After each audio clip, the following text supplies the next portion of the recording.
Ora, hoje, o Corinthians, se escapar do rebaixamento, está no lucro. Por tudo que foi a temporada. É o campeonato do Corinthians. Pela montagem do elenco. Então, o Tite, naquele momento em que recusou o Corinthians, ele fez uma análise fria, racional, do que se apresentava para ele. E corria o risco, se ele voltasse para o Corinthians, de arranhar toda essa idolatria que ele tem. Eu vou lembrar o Filipão. Não, mas teve um outro jogo ali. O Filipão no Palmeiras, você deve ter lembrado. Ficou marcado numa fase dourada, que era a era Parmalat ainda. Ele foi lá, ganhou Copa do Brasil, Mercosul, ganhou Libertadores. Mas o Filipão faz parte da campanha do rebaixamento. Em 2012. Lembra? O Palmeiras era uma fase difícil, o Palmeiras brigava muito contra o rebaixamento, tanto que caiu em 2012, ganhou a Copa do Brasil. Mas aí o Felipão saiu antes de cair, né? Então, mas ele participou da campanha do rebaixamento. Mas ele saiu antes. Ele saiu antes de cair. Mas saiu poucas rodadas antes de sair. Ele topou treinar o Palmeiras numa fase que não era gloriosa, que o Palmeiras não estava ganhando muito título, que ele não era o favorito, não sei o quê. Então, tanto que ele teve altos e baixos. Ganhou uma Copa do Brasil, a última, sem os times da Libertadores, 2012. E foi rebaixado no mesmo ano. Mas assim, ele mostrou ali que ele tinha uma ligação, identificação com o Palmeiras acima da fase. Mas relação de técnico com o clube não é uma coisa incondicional, que o técnico, assim que tiver desempregado e o clube tiver interesse, tem de voltar. Muricy Ramalho no São Paulo 2013. Mas olha, o São Paulo era um time que estava lutando contra o rebaixamento. O Muricy falou, cara, não é mais o São Paulo multicampeão da Libertadores, brasileiro, não sei o quê. Eu vou assumir o São Paulo na ruim e ele ajudou o São Paulo a não cair. Isso muda pouco na idolatria dos caras, Bubu. Pensa bem, o Jorge Jesus no Flamengo. O Jorge Jesus recusou também voltar para o Flamengo. No fim, o torcedor do Flamengo ficou chateado com ele, porque queria a volta, e o Jesus até deu uma enrolada no Flamengo. Até provocou discórdia no Flamengo. Então, ali não foi muito ético da parte dele. Mas na história, no futuro, o que vai ficar para o torcedor rubro-negro é aquela temporada incrível de 2019, os títulos que ele ganhou, assim como o Tite no Corinthians. É circunstancial. O torcedor do Corinthians pode vaiar o Tite, vai torcer ali incondicionalmente para o Corinthians vencer o Flamengo, mas não vai ficar uma coisa arranhada só porque o Tite não voltou. Eu consigo compreender todos os argumentos. Não, arranhar a história eu acho que não arranha. Não, eu acho que não arranha, não. Mas o torcedor tá chateado com ele nessa fatia de eu não sei se assim, você vai pegar 10, não sei se os 10 estarão chateados.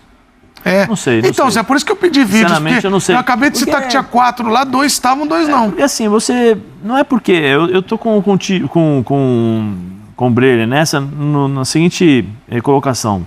O Tite construiu uma história. Ele teria o direito, e tem o direito de escolher para onde ele vai trabalhar. Sim. E o que ele vai fazer, como ele vai fazer. Talvez, por exemplo, ele não quisesse conviver com as mesmas pessoas que ele conviveu, sabendo de tudo que aconteceu. A última passagem do Tite, ele foi mandado embora, não foi? Ou ele saiu? Acho que ele foi mandado embora. Ele saiu para a seleção. Saiu para a seleção, mas antes ele teve uma série de problemas, uma série de coisas e tal. O Tite já sabe do ambiente do Corinthians. Quantos anos ele trabalhou lá? Aquela saída que ele vai para o período sabático. Sim, mas quantos anos ele trabalhou lá? Na seleção? Não, no Corinthians. Ele tem uma primeira passagem que ele foi demitido pelo Kia, depois 2005. Depois ele vai, quase cai com o Tolima, é mantido pelo Andrés.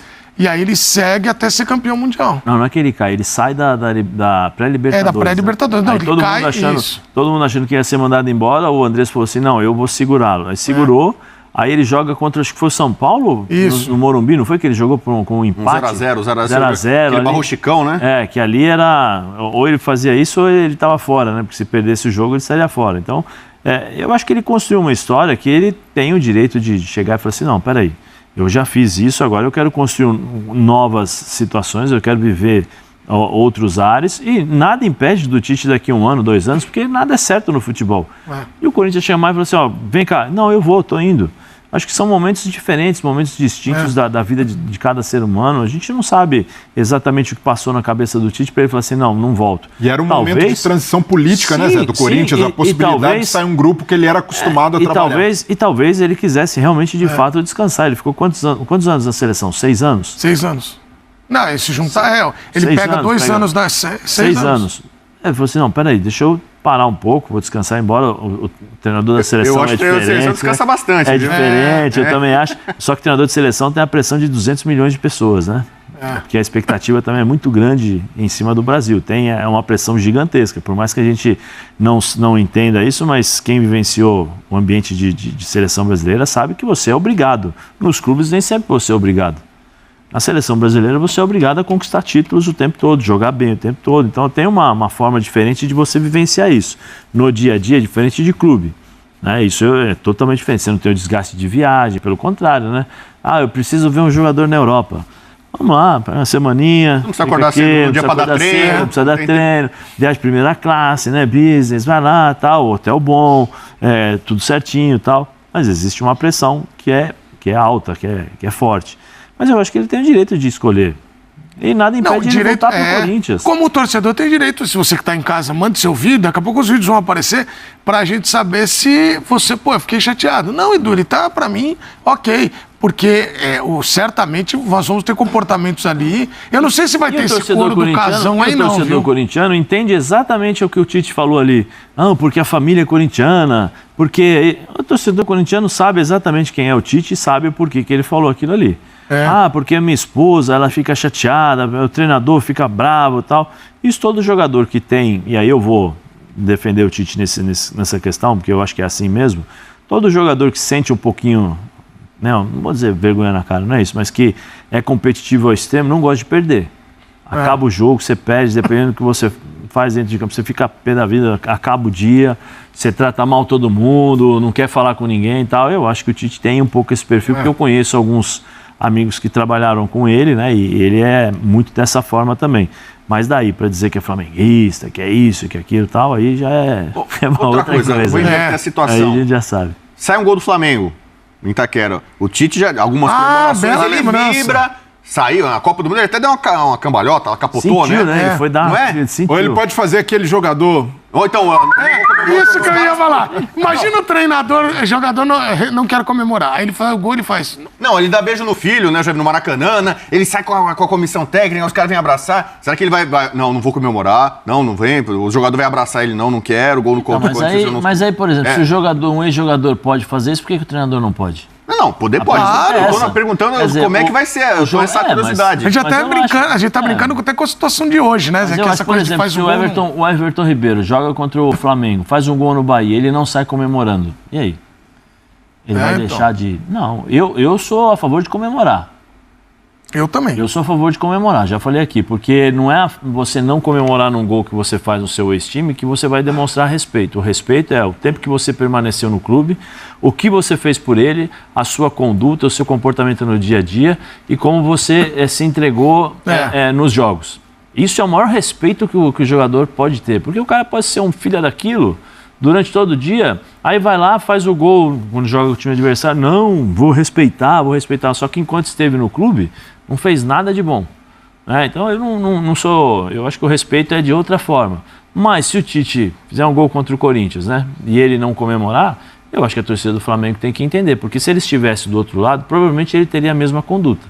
Ele iria fazer a mesma coisa. Eu não vejo assim, eu acho que é natural.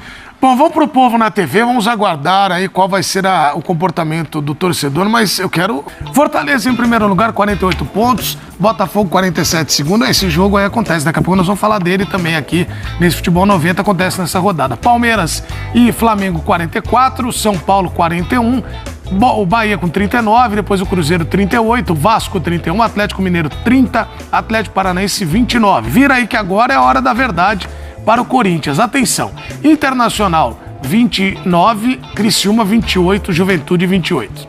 Dá uma olhada ali, Bubu. Todo mundo com jogo a menos que em relação ao Corinthians. Exatamente. Grêmio também tem jogos a menos, 27 pontos. Red Bull Bragantino, um jogo a menos, 27. Fluminense 24. E aí, Vitória, Corinthians, Cuiabá e Atlético Goianiense na zona de rebaixamento. Notem que se o Fluminense, eu repito aqui o que a gente tem falado durante a temporada.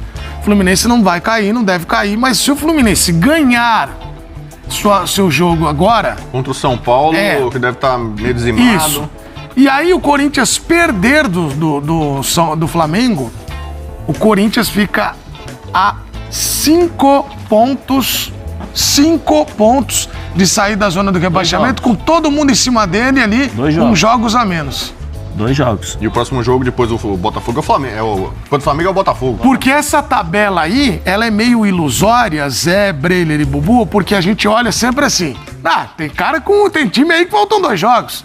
Ah, mas o outro time falta uma pra rodar. Só que o Corinthians tá certinho, viu? O Corinthians tá cumprindo bem. Tá lá 24 jogos. Uma coisa curiosa. Desde o começo do campeonato, o Corinthians nunca teve mais pontos do que jogos. Nunca. Ele tem 24 jogos, 22 pontos. Ele não consegue ter...